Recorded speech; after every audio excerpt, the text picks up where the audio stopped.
Hello guys, welcome back to the channel. In today's video, I'm going to show you how you can create twist text in CapCut. Okay, let's get into it guys. Here I have created a project in my CapCut mobile application. And first of all guys, I'm going to add text to my project. I'm going to add CapCut editing tutorial.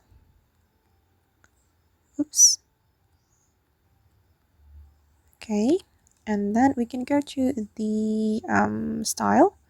Go to style and you have to open the curve. You can scroll all the way to the right around here and go to the curve, and you can select this one, and you have to make it 360, okay, until the circle is created like this. And then you can click on the check mark and go to the animation. We're going to add animation so the text can be twist. You can go to the loop category and select rotate animation. You can scroll down and find the rotate animation, this one. Okay, and you can customize the speed.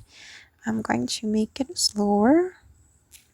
Okay, and this is the final result. Alright guys, so that's how we can create twist text in CapCut. I hope this video will be useful for you. Thank you so much for watching and see you in the next video.